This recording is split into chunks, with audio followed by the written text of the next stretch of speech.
1985년 봄, 부산대학교 캠퍼스에는 벚꽃이 흩날리고 있었다. 문학동아리 청춘문학회에서 갓 1학년이 된 이정환은 선배들 사이에서 유독 눈에 띄는 한 사람을 발견했다. 경영학과 3학년 강준식이었다. 키 큰 체구의 단정한 얼굴, 그리고 동아리 모임에서 시를 낭송할 때마다 모든 이의 시선을 사로잡는 그만의 카리스마가 있었다. 정화야, 준식 선배가 너를 좋아한다는 소문이 있어. 룸메이트 영희의 말에 정화의 얼굴이 붉어졌다. 실제로 준식은 정화에게만 특별한 관심을 보였다. 동아리 뒤풀이 때마다 그녀 옆자리에 앉았고 도서관에서 공부할 때면 어김없이 나타나 커피를 사주었다. 정화야, 내가 널 좋아한다는 걸 모르겠니? 어느 날 저녁 캠퍼스 뒷산 벤치에서 준식이 고백했다. 정화는 고개를 끄덕였고 그렇게 두 사람의 사랑이 시작되었다. 처음 6개월은 꿈만 같았다. 준식은 정화에게 세상에서 가장 소중한 사람이라고 속삭였고 함께 있는 시간이면 언제나 행복했다. 그들은 미래를 그렸다. 졸업 후 결혼해서 작은 집에 살며 아이들을 키우는 평범하지만 따뜻한 가정을 꿈꿨다. 하지만 현실은 냉혹했다. 집안 형편이 어려운 정화는 아르바이트를 해야 했고 준식 역시 학비와 생활비를 벌기 위해 과외를 뛰었다. 돈에 대한 스트레스가 쌓일수록 준식의 성격은 점점 거칠어졌다. 또 늦었네. 준식은 아르바이트 때문에 약속 시간에 늦은 정화를 보며 차갑게 말했다. 내가 널 기다리고 있는데 일이 더 중요해. 미안해. 오늘 갑자기 손님이 많아서. 정화가 변명하려 하자 준식은 팔을 거칠게 잡았다. 변명은 그만해. 넌 항상 그런 식이야. 처음에는 단순한 다툼이라고 생각했다. 하지만 준식의 폭력성은 점점 심해졌다. 화가 나면 소리를 지르고 때로는 정화의 팔목을 세게 잡아 멍이 들게 했다. 정화는 사랑한다는 이름으로 이 모든 것을 참았다. 1986년 겨울, 정화는 임신 사실을 알게 되었다. 두려움과 기쁨이 교차하는 복잡한 감정으로 준식을 찾아갔다. 준식 오빠 할 말이 있어. 정화는 떨리는 목소리로 말했다. 나 임신한 것 같아. 준식의 표정이 순간 굳어졌다. 뭐? 병원에 갔는데 임신 6주래. 정화는 조심스럽게 말을 이었다. 우리 이제 결혼 얘기 해봐야 하지 않을까? 하지만 준식의 반응은 정화가 예상했던 것과 달랐다. 그는 머리를 감싸 쥐며 자리에서 일어났다. 미쳤구나. 지금 나보고 뭘 하라는 거야? 준식은 소리쳤다. 난 아직 학생이야. 졸업도 못했는데 무슨 결혼, 무슨 애? 하지만 오빠. 정화의 목소리가 떨렸다. 하지만은 무슨. 너 혼자 낳든지 말든지 알아서 해. 준식은 차갑게 말하며 문을 향해 걸었다. 그날 이후 준식은 정화를 피했다.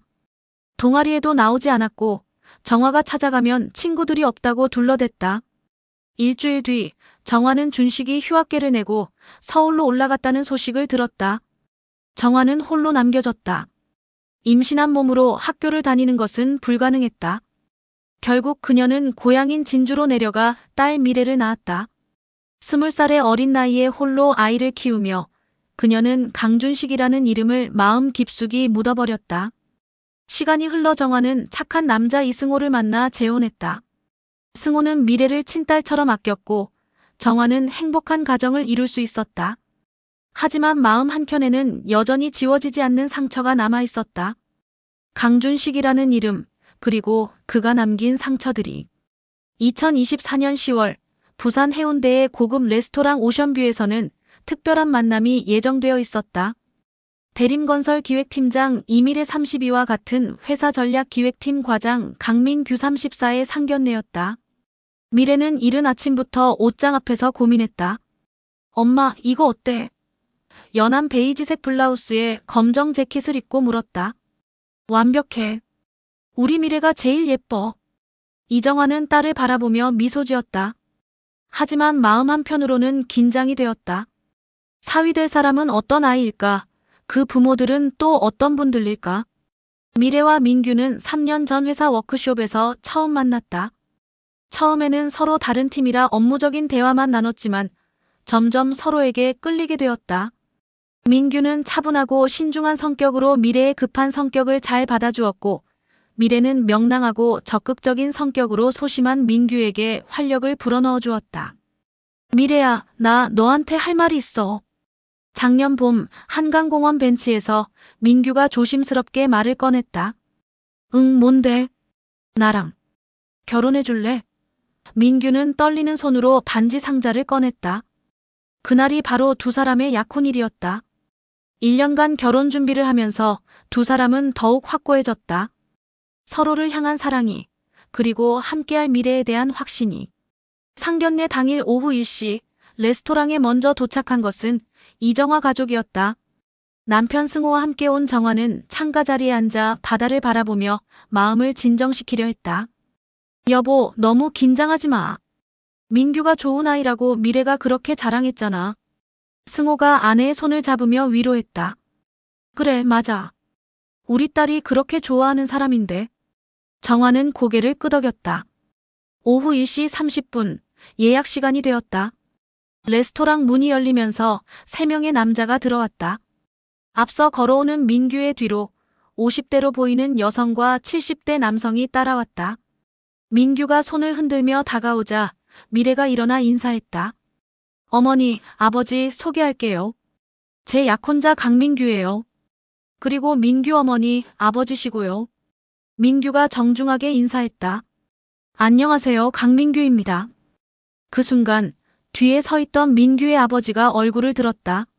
이정화는 그 얼굴을 보는 순간 숨이 멎는 것 같았다. 시간이 멈춘 듯 했다. 강준식이었다. 40년이 흘렀지만 그 눈빛은 여전했다. 머리는 희끗희끗해지고 주름이 늘었지만 정화에게는 여전히 20대의 그 남자였다. 자신을 버리고 떠난 그 남자였다. 준식 역시 정화를 알아보았다. 그의 얼굴이 굳어졌고 잠시 말을 잃었다. 안녕하세요. 정화는 간신히 인사를 했다. 목소리가 떨리는 것을 필사적으로 감췄다. 네. 안녕하세요. 준식도 어색하게 대답했다. 미래는 두 사람 사이에 이상한 분위기를 감지했다. 뭔가 이상했다. 엄마의 얼굴이 창백해졌고 민규 아버지도 어색해 보였다. 서로 아시나요? 민규의 어머니 김유나가 조심스럽게 물었다. 아, 아니에요. 처음 뵙는데. 어디서 본 것 같아서요. 정화가 급하게 둘러댔다. 식사는 어색하게 진행되었다. 민규와 미래는 서로의 가족들을 소개하며 분위기를 띄우려 했지만 정화와 준식은 거의 말을 하지 않았다. 서로를 쳐다보지도 않았다. 민규는 어릴 때부터 참 착했어요. 공부도 잘하고. 유나가 며느리가 될 미래에게 말했다. 미래도 어릴 때부터 똑똑했어요. 대학교 때도 장학금 받고. 정화가 대답했지만 목소리에 힘이 없었다. 준식은 내내 고개를 숙이고 있다가 가끔 미래를 바라봤다. 그 눈빛이 복잡했다. 죄책감과 후회, 그리고 놀라움이 뒤섞인 시선이었다. 식사가 끝나갈 무렵 정화는 견딜 수 없었다. 죄송한데 화장실 좀. 그녀는 자리에서 일어났고 화장실에서 한참을 서 있었다. 거울 속 자신의 얼굴은 창백했다. 이런 일이 있을 수 있나? 하필이면 그 사람이. 정화는 찬물로 얼굴을 적시며 마음을 다잡으려 했다.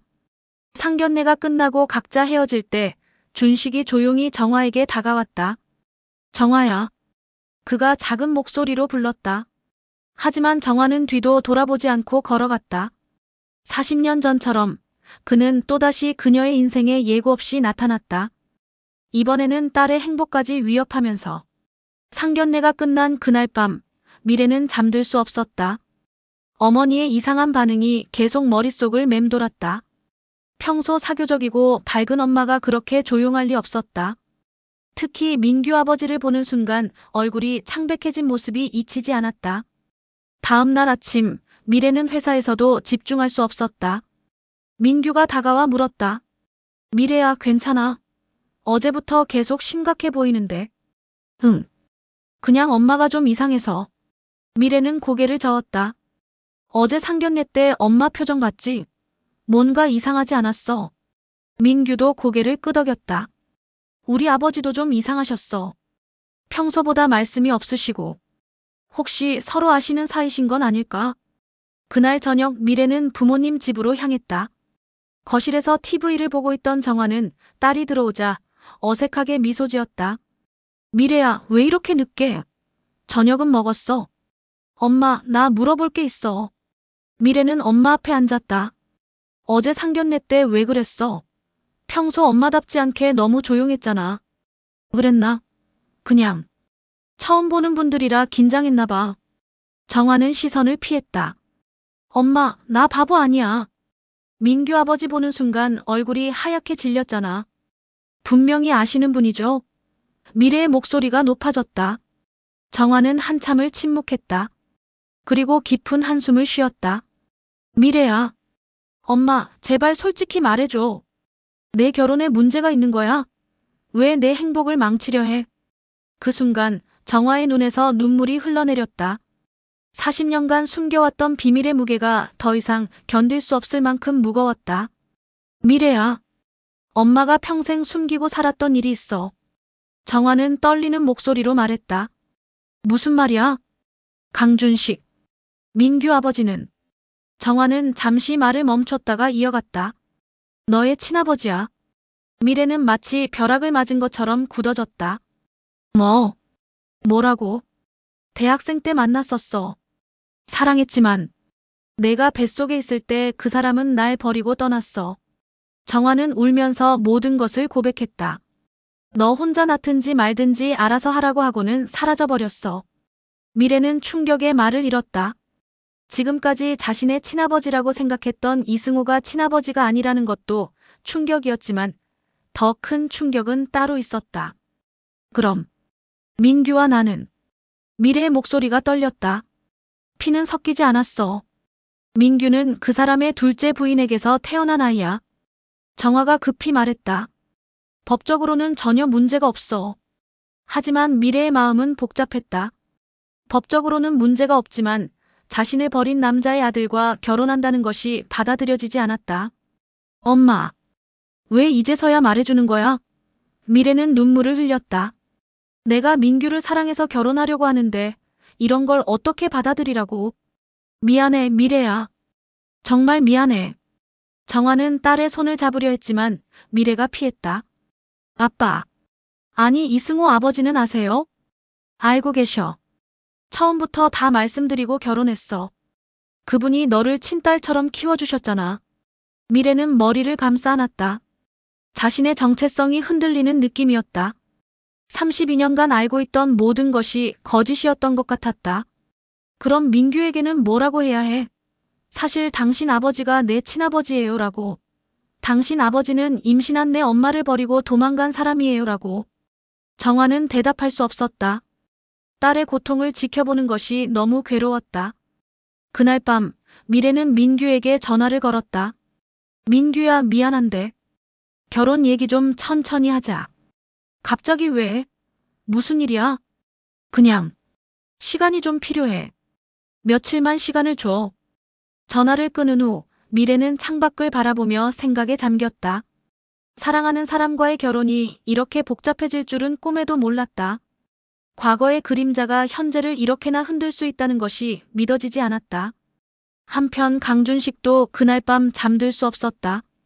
자신이 버린 딸이 이렇게 훌륭하게 자란 것을 보며 복잡한 감정이 밀려왔다. 후회와 죄책감, 그리고 알 수 없는 자부심까지. 40년 전의 선택이 이렇게 큰 파장을 만들어낼 줄은 생각하지 못했다. 미래는 사흘 동안 회사에 나가지 못했다. 머릿속이 너무 복잡해서 아무것도 할 수 없었다. 민규는 계속 전화를 걸었지만 받지 않았다. 어떤 말을 해야 할지, 어떤 결정을 내려야 할지 알 수 없었다. 넷째 날 저녁 민규가 미래의 집 앞에 나타났다. 미래야, 도대체 무슨 일이야? 이렇게 피하지 말고 얘기해봐. 민규는 간절한 표정으로 말했다. 민규야. 미래는 문을 열어주며 눈물을 흘렸다. 우리 결혼하면 안 될 것 같아. 왜? 무슨 일인데 갑자기 이런 말을 해? 민규는 미래의 손을 잡았다. 미래는 한참을 망설이다가 모든 것을 털어놓았다. 어머니와 민규 아버지의 과거, 그리고 자신의 출생에 대한 진실까지. 민규는 처음에는 믿을 수 없다는 표정이었다가 점점 모든 것이 이해가 되기 시작했다. 그래서 우리가 결혼하면 안 된다는 거야? 민규가 조심스럽게 물었다. 법적으로는 문제 없다지만 감정적으로 받아들이기가 힘들어. 너를 버린 그 사람의 아들이라니. 미래가 고개를 떨궜다. 민규는 잠시 생각에 잠겼다가 단호하게 말했다. 미래야, 내가 듣기로는 당신은 그 사람의 과거가 아니야. 당신은 당신이야. 민규가 미래의 얼굴을 마주보며 말했다. 그리고 나는 강준식이 아니라 강민규야. 우리는 우리만의 사랑을 만들어 온 거잖아. 하지만 아버지가 40년 전에 어떤 잘못을 하셨든 그건 아버지의 잘못이지 우리 잘못이 아니야. 우리가 왜 그 잘못 때문에 우리의 행복을 포기해야 해? 민규의 말에 미래는 흔들렸다. 하지만 여전히 마음이 정리되지 않았다. 시간이 좀 더 필요해. 엄마도 너무 힘들어 하시고. 그날 밤 민규는 아버지를 찾아갔다. 강준식은 서재에서 책을 읽고 있었는데 아들의 표정이 심각함을 보고 책을 덮었다. 아버지, 이정아 씨와 무슨 일이 있었나요? 민규가 직구로 물었다. 준식의 얼굴이 굳어졌다. 그걸 어떻게 알았니? 미래한테 들었어요. 미래가 아버지의 딸이라고요. 준식은 한동안 말을 하지 못했다. 그리고 깊은 한숨을 쉬며 고개를 끄덕였다. 그래. 40년 전 일이다. 준식은 천천히 말했다. 내가 젊고 어리석었을 때 돌이킬 수 없는 실수를 했다. 왜 버리셨어요? 사랑했다면서요. 사랑했다. 정말 사랑했어. 준식의 목소리가 떨렸다. 하지만 무서웠다.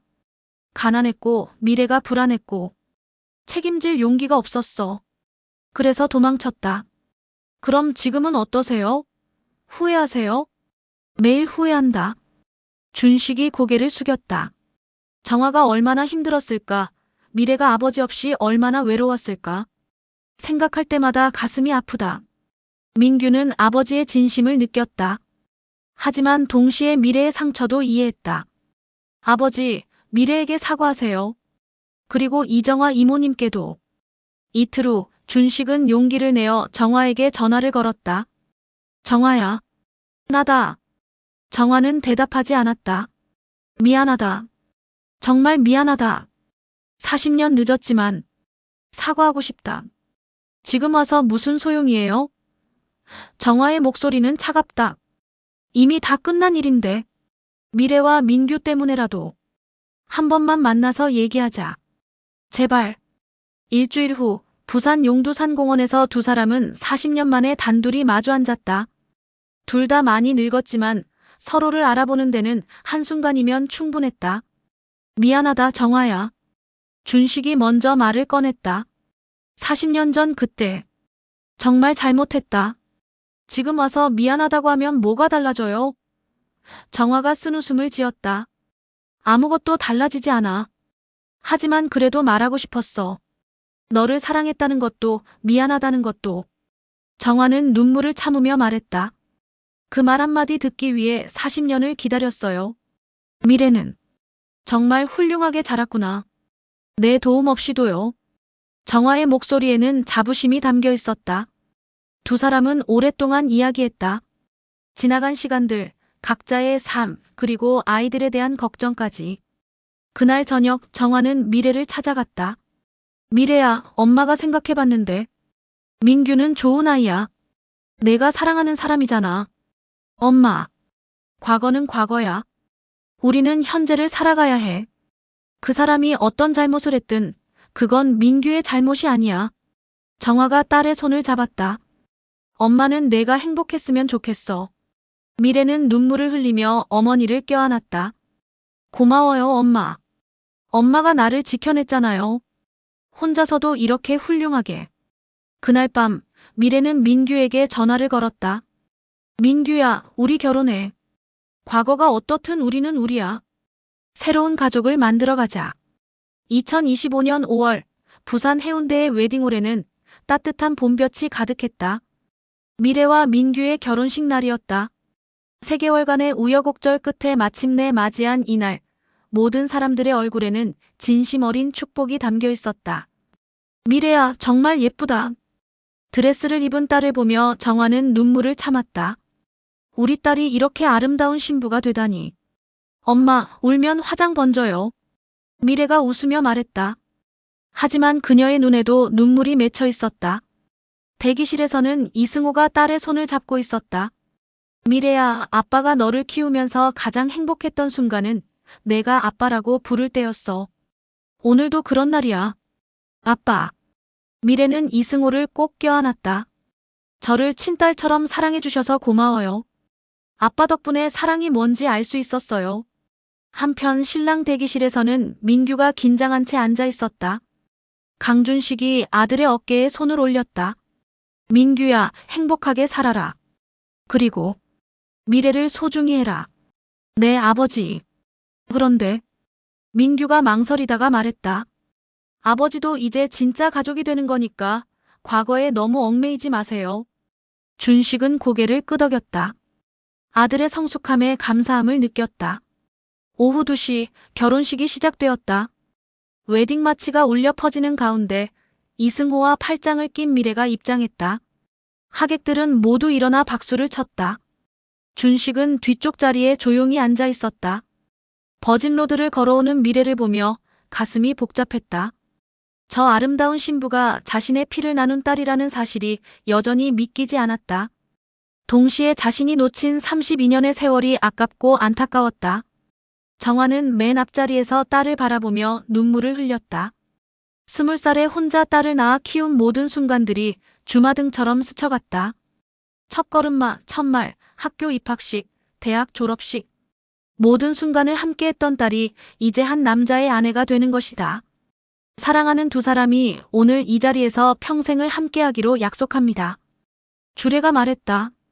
서약이 끝나고 미래가 마이크를 잡았다. 예정에 없던 일이었다. 오늘 이 자리에 와주신 모든 분들께 감사드립니다. 그리고 미래는 정화를 바라보며 말했다.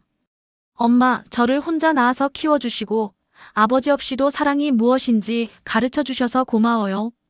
그리고 이승호를 향해 고개를 돌렸다. 이승호 아버지, 저를 친딸처럼 사랑해 주셔서 아버지가 무엇인지 알게 해주셔서 고마워요. 마지막으로 미래는 뒤쪽에 앉은 준식을 바라봤다. 모든 사람들의 시선이 준식에게 향했다. 그리고 미래의 목소리가 잠시 떨렸다. 강준식 아버님, 40년 전 제 어머니를 떠나신 일은 분명 잘못이었어요. 하지만 그 덕분에 저는 더 강한 엄마와 더 따뜻한 아버지를 만날 수 있었어요. 그리고 오늘 사랑하는 민규와 결혼할 수 있게 되었어요. 준식의 눈에서 눈물이 흘러내렸다. 하객들은 숨을 죽이며 미래의 말에 귀를 기울였다. 이 노래는 저를 지켜낸 모든 사람들에게, 그리고 새로운 가족이 될 모든 분들에게 바칩니다. 미래가 직접 준비한 축가가 시작되었다. 그녀가 선택한 곡은 가족의 의미였다. 미래의 맑은 목소리가 웨딩홀을 가득 채웠다. 가족이란 피가 아니라 마음으로 이어지는 것. 서로를 지켜주고 사랑으로 감싸주는 것. 아픈 상처도 함께 나누고 기쁜 순간도 함께 웃는 것. 노래가 끝나자 웨딩홀은 정적에 휩싸였다. 그리고 곧 뜨거운 박수가 터져나왔다. 많은 사람들이 눈물을 흘리고 있었다. 준식은 자리에서 일어나 천천히 앞으로 걸어갔다. 미래 앞에 서서 깊게 고개를 숙였다. 미안하다, 미래야. 그리고 고맙다. 이렇게 훌륭하게 자라줘서. 미래는 준식의 손을 잡았다. 이제 우리 가족이에요. 과거는 과거고 앞으로가 중요해요. 정화도 일어나 준식 옆에 섰다. 40년의 원망을 내려놓고 새로운 시작을 위해 손을 내밀었다. 우리 아이들이 행복하게 살 수 있도록 도와주세요. 그럼요. 이제 우리는 사돈이잖아요. 준식이 정화의 손을 잡으며 미소 지었다. 그날 저녁 피로연에서 새로운 가족들이 한자리에 모였다. 이승호와 정화, 준식과 유나, 그리고 민규와 미래. 서로 다른 상처와 아픔을 가지고 있었지만 이제는 하나의 가족이 되었다. 건배. 모든 사람이 잔을 들었다. 새로운 가족의 시작을 위하여. 부산 바다 너머로 해가 지고 있었다. 붉은 노을이 웨딩홀 창가로 스며들어와 모든 사람들의 얼굴을 따뜻하게 물들였다. 과거의 상처는 용서로, 아픔은 사랑으로 치유되었다. 미래와 민규는 손을 꼭 잡고 새로운 인생을 향해 걸어갔다. 그들의 뒤에는 서로 다른 길을 걸어왔지만 이제는 하나가 된 가족들이 있었다.